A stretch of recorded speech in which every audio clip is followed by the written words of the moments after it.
Dans cette vidéo, je vais te faire un retour sur la décision des taux d'intérêt qui avait pris place à la suite de la dernière vidéo. On ira voir également mon scénario sur le Bitcoin, où est-ce qu'il en est et qu'est-ce qu'on va pouvoir anticiper. On ira voir par la suite l'Ethereum qui est très intéressant et puis on finira par le Injective qui a un setup extrêmement intéressant. Donc reste bien jusqu'à la fin pour en prendre connaissance car vraiment le Injective peut être très intéressant pour les prochaines semaines.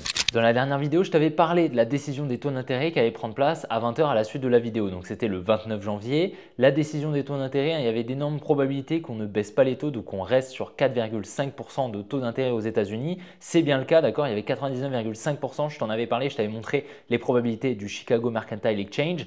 Il n'y a pas eu du tout de surprise par rapport à cette décision, mais il n'y a pas non plus beaucoup de surprises au moment du discours de Jérôme Powell. Il y a eu un petit peu de volatilité comme anticipé, mais pas non plus des mouvements gigantesques. La zone que je vais te partager, que je t'avais déjà partagée, dans laquelle j'anticipais un retour, a bien été atteinte. Et on va voir de suite directement sur le graphique ici cette zone dont je te parlais, donc c'est cette supply forte, ce mouvement aussi ici avant cette grosse baisse. On voit qu'on est bien revenu dedans, elle était présente juste au-dessus d'une trendline baissière, donc cette trendline baissière, il faut se dire qu'elle incitait énormément d'intervenants à se placer en vente, d'accord, sous cette trendline, et donc il y avait énormément de liquidité juste au-dessus de cette trendline. C'est pour ça que je t'avais dit qu'il y avait d'énormes probabilités que dans les prochains jours, le 29 janvier, je t'avais dit ça, que dans les prochains jours, il y avait de fortes probabilités de revenir dans la supply, donc au niveau des 104 700. Comme tu vois, on est bien revenu dedans, on a eu un petit rebond juste ici, une petite réaction, et puis on l'a transpercé. On est également venu casser ici ce high. Ce high, c'était quoi? C'était notre high protégé. Pourquoi? Parce que c'était la dernière injection d'ordre avant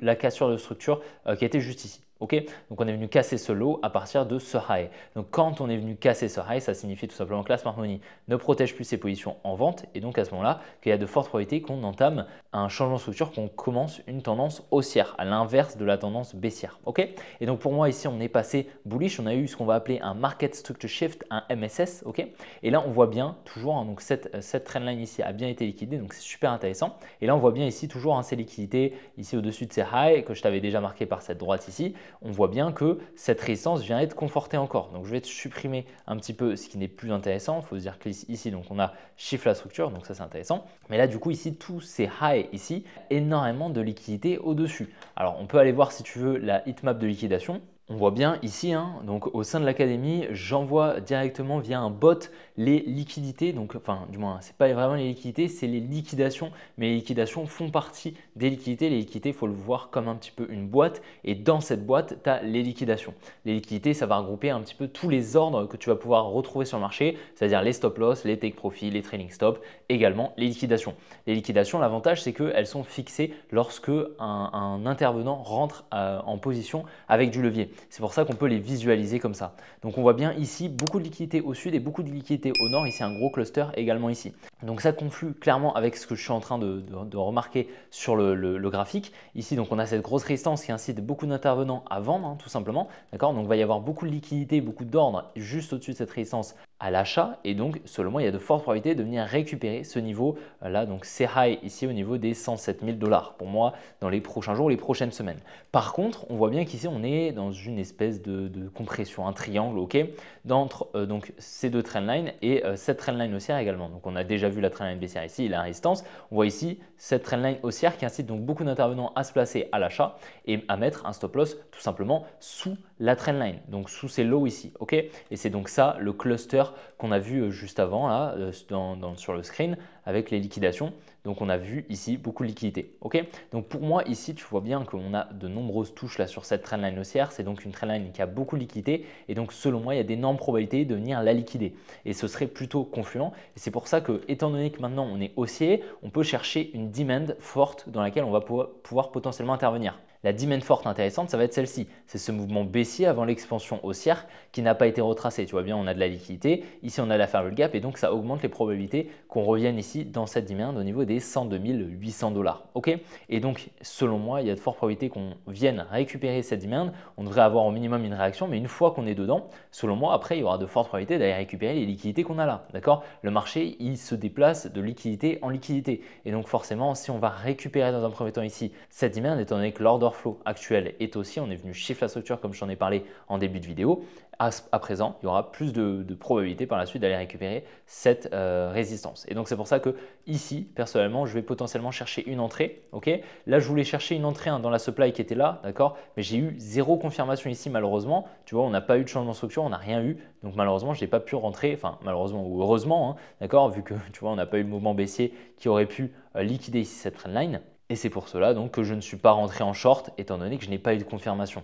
Donc c'est pour ça, pense bien à mettre un maximum de probabilité grâce au concept que tu connais pour pouvoir intervenir sur le marché. Pour rappel un petit peu, hein, donc il y a un peu plus d'une semaine, hein, je te parlais ici de cette grosse trendline. Je t'avais dit qu'il y avait de fortes probabilités de venir la liquider étant donné qu'elle a incité beaucoup d'intervenants à se placer à l'achat. Donc je m'attendais à une liquidation pour effectuer un transfert main forte main faible et par la suite continuer la tendance haussière avec potentiellement un retour dans la demand rose, hein, d'accord, dont je te parlais. Ok, donc celle-ci, ici cette grosse demand au niveau des 96 000 $.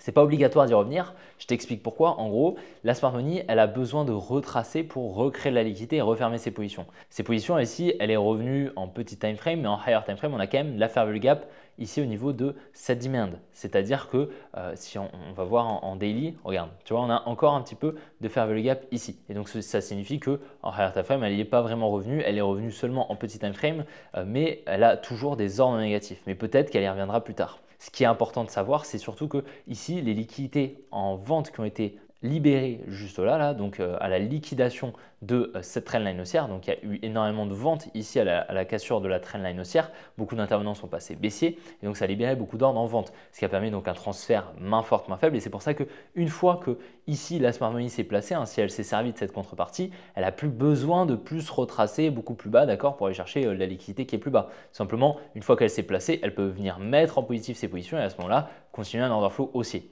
Ici, on voit bien donc les liquidités là et les liquidités là. Si tu vois par exemple, on avait fait quelque chose comme ça, venir chercher vraiment toutes les liquidités, distribuer ou faire quelque chose comme ça et on laisse les liquidités au sud, ça aurait été beaucoup moins confluent. Là en l'occurrence, il faudrait vraiment qu'on vienne récupérer les liquidités là au sud pour après pouvoir targeter. En fait, si tu vois, je rentre ici en position, je pense que je mettrai mon take profit par là, ok? Pourquoi? Parce que tout simplement, il y a d'énormes probabilités par la suite, si on vient liquider là, qu'on a un changement de structure, une confirmation, il y aura de fortes probabilités par la suite d'aller récupérer cette zone des 107 000 $ étant donné que c'est de la liquidité. Et c'est pour ça que pour fixer son take profit, le mieux, c'est vraiment mettre dans une liquidity pool, donc une piscine de liquidité comme ça, là, donc ces zones de contrepartie massive où le marché va tout simplement aller pour récupérer la liquidité. Voilà de ce qu'il en est de mon scénario sur le Bitcoin. Honnêtement, je pense que c'est vraiment très pertinent et comme je t'ai dit, hein, je vais attendre la demand des 103 000 $. Je vais même mettre une alerte pour vraiment être averti. Dans le cas où on y revient, c'est la demand selon moi la plus pertinente actuellement.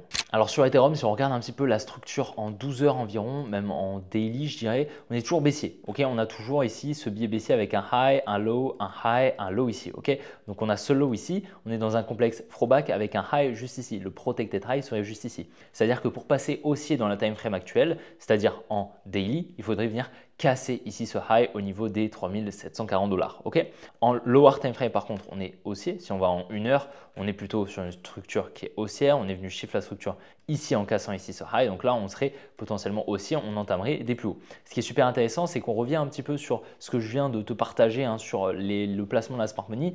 C'est que là, on voit bien ici la liquidation de cette trendline qu'on avait anticipée. Là, du coup, la smart money a eu beaucoup de contreparties en vente. Sauf que pour potentiellement donc, se servir de cette contrepartie et se placer à l'achat, donc effectuer un transfert main forte, main faible. Mais tu vois bien ici, elle recrée la liquidité. C'est pour ça que ça perd des probabilités pour se placer. D'accord? Mais ça ne signifie pas qu'on ne peut pas partir faire des plus hauts, d'accord? C'est simplement que ça va perdre des probabilités. Donc pour se placer toi personnellement, d'accord, ça va perdre des probabilités et à ce moment-là, là, tu t'ouvres potentiellement à ce qu'on vienne récupérer les liquidités au sud. C'est pour ça que moi personnellement, je ne vais pas me placer ici, même si on revient dans une zone très intéressante, hein, cette trendline ici, on vient la liquider, etc. C'est intéressant. Mais là, en fait, étant donné qu'on vient créer une trendline haussière, ça incite beaucoup d'intervenants à se placer à l'achat, on a de la liquidité, ça perd des probabilités pour moi et je préfère ne pas me placer personnellement sur Ethereum. Par contre, on voit bien, hein, un petit peu comme sur le Bitcoin, on voit bien ici une résistance qui vient être en création ici, donc qui incite beaucoup d'intervenants à se placer en vente tout simplement. Et donc il y a beaucoup de liquidités tout simplement juste au-dessus de cette résistance qui vont être placées donc via les stop loss tout simplement. D'accord? Donc c'est pour ça que c'est une grosse zone de liquidité qui conflue avec le biais aussi à court terme et donc je m'attendrai potentiellement à ce qu'on vienne liquider ici au moins ce high au niveau des 3530 $ sur l'Ethereum. étant donné qu'il y a beaucoup de liquidités, il y a une liquidity pool à venir récupérer, on pourrait faire quelque chose comme ça. Maintenant, il faudra vraiment surveiller ici cette zone parce qu'on va se rapprocher du protected high et tant qu'on n'a pas cassé ce high des 3730 $, on est toujours baissier en daily sur Ethereum. Donc, on pourrait anticiper quelque chose comme ça. Ok, mais à court terme, je suis aussi en tout cas pour au moins aller chercher cette liquidity pool aux 3500 environ. D'accord? Donc, je vais surveiller un petit peu, mais comme je te dis, si la smart money s'est placée ici, elle n'a pas besoin d'aller récupérer forcément les liquidités. Simplement des probabilités. Et si on regarde en higher time frame ici, on a quand même une zone extrêmement pertinente au niveau des 2700. C'est cette demand ici, cette demand initiale. Tu vois, on n'est jamais revenu ici dans tout ce bloc. Ok? Et donc, il serait super intéressant de retracer, de faire quelque chose comme ça. Boum, d'y revenir et à ce moment-là de repartir. Voilà, ce serait vraiment super confluent bien sûr. Maintenant, ça ressemble un petit peu au setup qu'on avait eu ici où en gros, regarde, on a une trendline, on vient la liquider, on passe au-dessus, on distribue, puis ensuite on va récupérer le support. Ok, c'est un petit peu ce qu'on peut voir juste ici, c'est-à-dire que là on a une grosse trendline baissière, on pourrait la liquider, distribuer, tac, venir récupérer les liquidités là et ensuite on repart. Ok, c'est quelque chose qui est possible et c'est ce que je vais surveiller en tout cas pour les prochains jours où on pourrait potentiellement avoir une zone de danger ici, d'accord, hein. Donc c'est pour ça qu'il va falloir surveiller au cas où, dans le cas où on a une distribution, ça peut être KM dangereux. Voilà, si dans le cas où on a une distribution, voilà, on pourrait potentiellement chercher un short à court terme, du moins pour spéculer sur un potentiel mouvement baissier, si bien sûr les probabilités sont dans notre sens. Alors par contre, pour le coup, sur le injectif, je suis extrêmement séduit par ce qu'il nous fait. On voit bien ici une grosse trendline qui avait été créée, un énorme support juste là au niveau des 18,5 et comme tu vois, très récemment, on est venu liquider enfin ce support. C'est ce que j'attendais, j'avais mis ma petite alerte et là on voit bien hein, les equal lows ici qui ont été liquidés. On est venu shift la structure à court terme, tu vois, on a vraiment ici une petite structure, boum, on vient la casser ici et donc pour moi là, on pourrait anticiper des plus hauts potentiellement sur une injective. Ok, c'est vraiment super intéressant. Bien sûr, c'est une structure à court terme, ce sera une structure environ 4 heures. Ok, mais bien sûr, après, il y a quand même potentiellement qu'on pourrait revenir plus bas, mais à ce moment-là, là, actuellement, je n'y crois pas trop. Je vois clairement ici une grosse recherche de liquidité vendeuse au niveau des 18,5 $ et ce qui aurait donc permis potentiellement à la smart money de se servir de cette contrepartie en vente, hein, d'accord, avec cette trendline haussière plus la cassure de ce support, on vient casser les deux, donc ça incite beaucoup d'intervenants à vendre indirectement et donc forcément ça émet des ordres en vente sur le carnet d'ordre, ce qui permet en face à la smart money d'acheter et de se placer à l'achat tout simplement. Et donc actuellement, je trouve que ce setup est quand même super confluent et ça conflue un petit peu avec le biais haussier que je vais avoir sur le Bitcoin. On voit bien également des liquidités juste ici hein, sur l'injective. Donc pareil, il va falloir surveiller, mais honnêtement là, le setup est quand même super intéressant et je pense clairement que c'est une bonne zone hein, pour potentiellement investir si tu as envie d'investir sur l'injective. C'est pas la pire zone honnêtement, on voit bien ici, hein, si on prend le profil de volume à gamme fixe, on voit qu'il y a eu énormément de volume à ce niveau-là. Donc c'est clairement un bon niveau hein, si tu souhaites investir sur l'injective, sachant que là on est plutôt sur une réaccumulation ici, hein, d'accord. Même si on va là, ok, même si on va chercher plus bas, ok, dans tous les cas on sera sur une réaccumulation pour aller chercher plus haut. Là dans ce cas-là on était sur une distribution, d'accord, on est très haut, on est overextended, etc. Alors que là on est en train, tu vois vraiment dans un niveau où on range sur un même prix, d'accord, on fluctue autour d'un même prix alors qu'on est à la fin d'un retracement en gros, tu vois, on vient de retracer. Donc là on est plutôt sur une phase d'accumulation, d'accord, pas forcément une accumulation du coffre, mais on a une phase d'accumulation où le prix fluctue autour d'un même prix et donc où il y a de fortes probabilités que la smart money, les gros intervenants, se placent actuellement grâce à la contrepartie qui est injectée dans cette zone ici. Donc c'est quand même un très bon niveau selon moi pour investir sur l'injective actuellement. J'espère que la vidéo t'a plu, si c'est le cas n'hésite vraiment pas à la liker et à t'abonner si ce n'est pas déjà fait. Dimanche je te sortirai une vidéo super intéressante qui te partagera les 3 erreurs que la majorité des traders crypto font. Donc si tu souhaites la visionner et potentiellement corriger ces erreurs, sois présent dimanche, abonne-toi et mets la cloche pour être notifié justement de cette vidéo qui sortira dimanche, elle sera super intéressante. Dans tous les cas, je te souhaite une bonne après-midi, une bonne soirée. On se retrouvera dimanche pour une prochaine vidéo. Allez, ciao les gars!